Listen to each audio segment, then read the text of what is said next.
Hello and welcome to Good or Bad. It's October again, and that means it's Michael Myers month. Unfortunately, it's the fucking remake. Yep, that's right, the 2007 movie directed by Rob Zombie. Yay me. No, to be fair, you do get some nice visuals, bloody deaths, and a pretty intimidating Michael Myers when he hits his stride towards the end of the movie. It's just the everything else I don't like.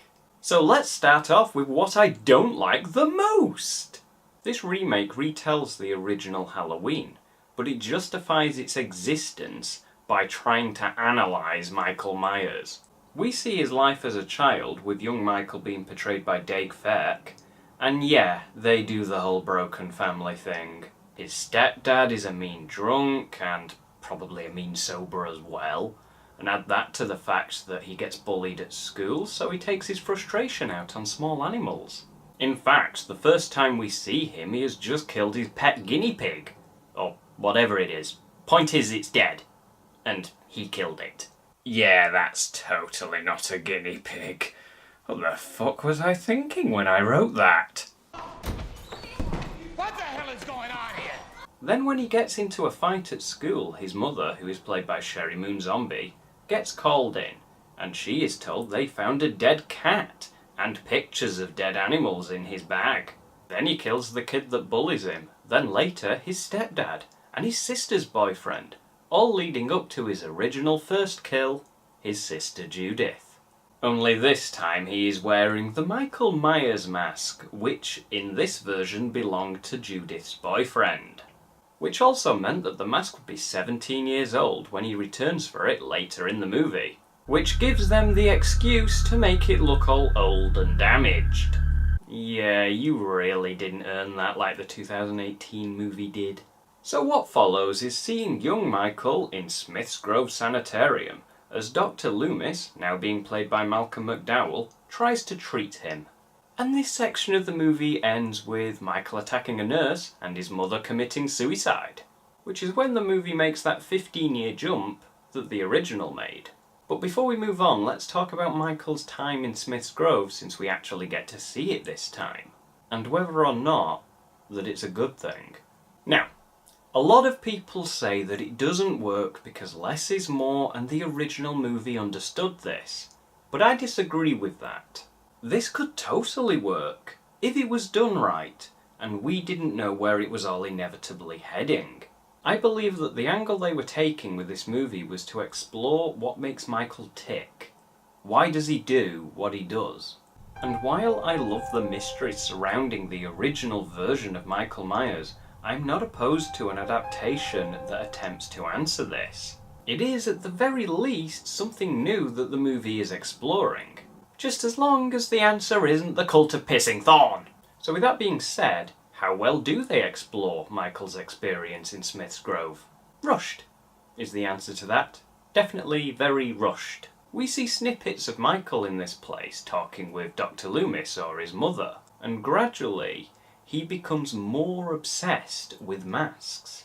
Then he attacks a nurse because she insults him, and that's that. So what did we learn that the original movie didn't tell us with well thought out and intriguing dialogue? Absolutely nothing!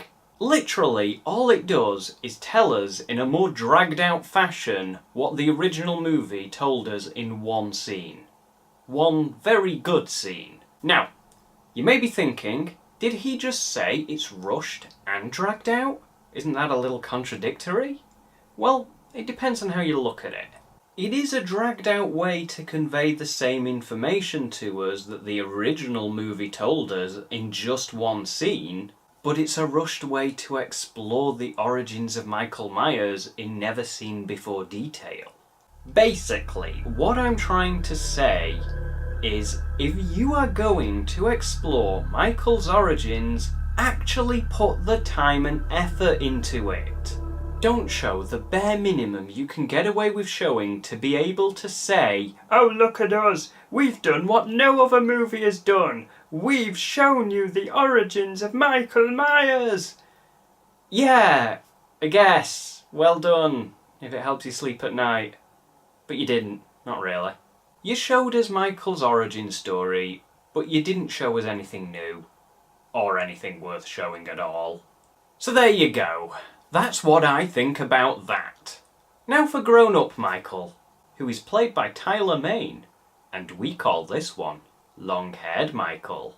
Even though young Michael also had long hair?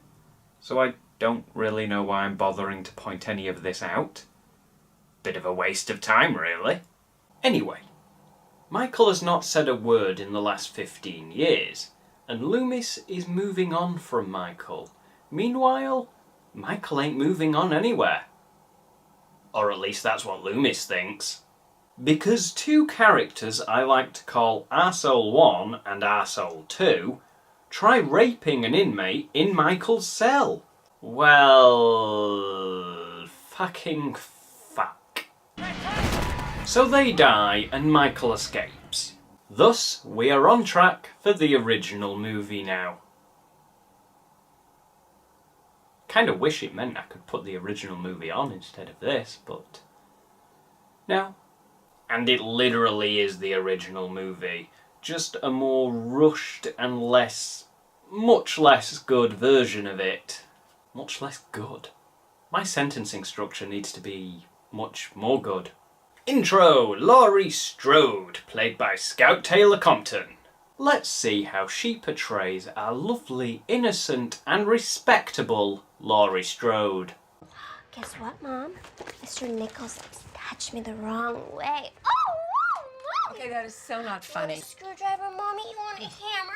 Look at this, Mom. Laurie! I'm sorry.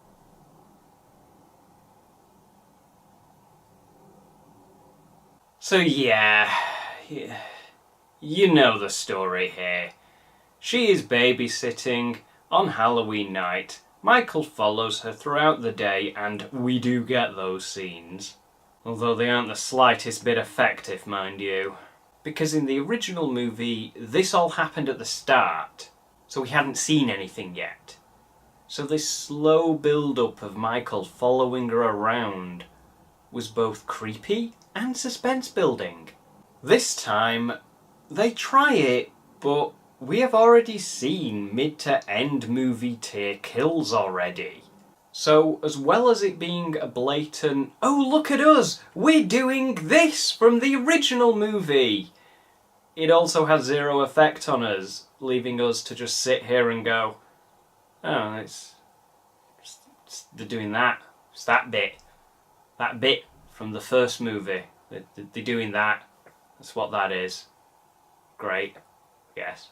Then Loomis comes to town, does his warnings, night falls, Michael starts killing Laurie's friends, who have had even less time to establish themselves as characters than the original versions did. And that's fucking saying something! Because as much as I love the original version, the supporting characters aren't very supporting. So yeah, once Michael gets his mask back, it just feels like a sped up version of the original. So ask yourselves, can you recreate but at the same time fast forward your way through scenes that were originally made to slowly build a suspenseful atmosphere? The answer is, of course you fucking can't! And do you want to know why it was sped up like that? It's because they spent so much time with young Michael and everything that the original movie didn't show. It told us it, but it didn't show it. So when they came to do the actual remake stuff, they didn't have enough time left in the movie, so they fast forward through it. If you want to explore his origins, that's fine. That's where your movie is. But don't give us a half and half mix, because ironically, when you do that, we don't really get either. Don't you? Do you just love remakes? Also, the amount of people Michael kills after sex or walks in on during sex is much more reminiscent of a Friday the 13th movie than Halloween. Right. So, what does this movie do differently from this point on? we see Michael killing Laurie's adoptive parents, which in my opinion is the strongest death scene in the entire movie.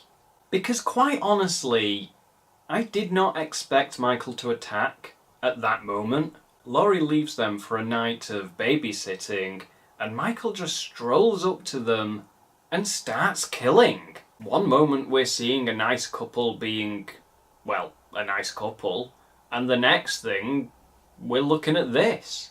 Usually in slasher movies, death scenes are very predictable, and we know when something is about to happen.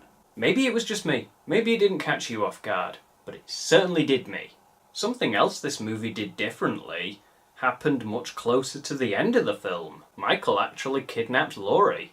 Now, unlike the original movie, we know Laurie is Michael's sister. We see the baby at the start of the movie, then later on, Sheriff Brackett, who is played by Brad Dourif, explains that her name was changed to Laurie and she was adopted by the Strodes. We also saw that when Michael was younger, he had a close relationship with his baby sister, to the point where the baby and his mother were the only two people he cared about. So that does explain why that now Michael is all grown up, in his own twisted way, he is still trying to reach out to her. It's just a shame that that's not how Laurie sees it. You motherfucker! Yeah, now the movie just reverts back to the original, with a few slight changes, but we end up with the bedroom scene. Only this time, Loomis does not shoot him. Well, he does, just not in the bedroom. And Laurie goes out the window with him and shoots him in the face after they hit the ground. And that's that for the remake.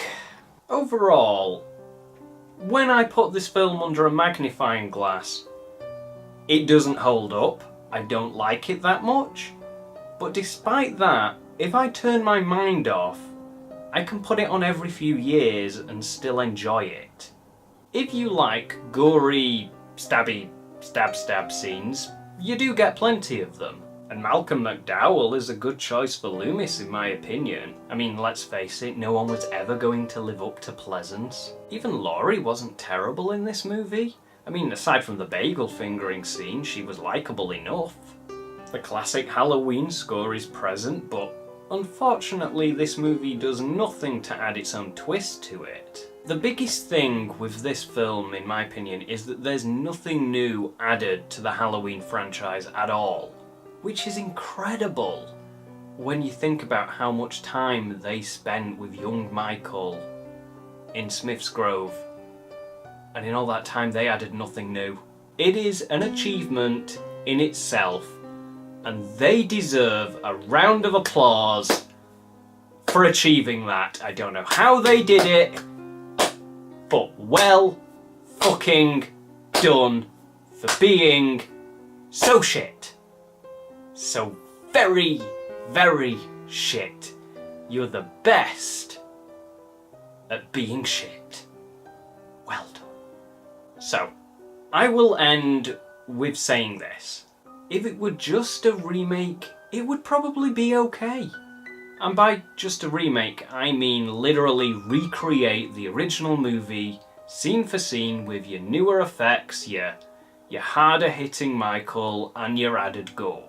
Or go the other way, and just explore Michael's childhood and time growing up in Smith's Grove.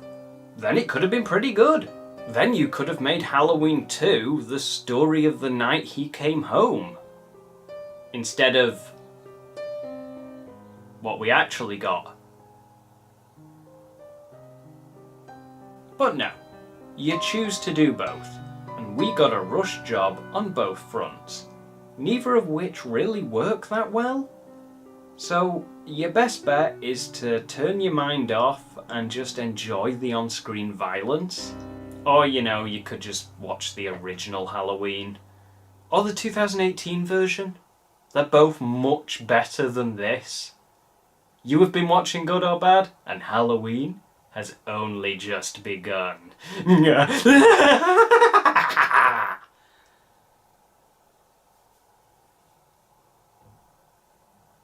That laugh wasn't actually in the script. Bye.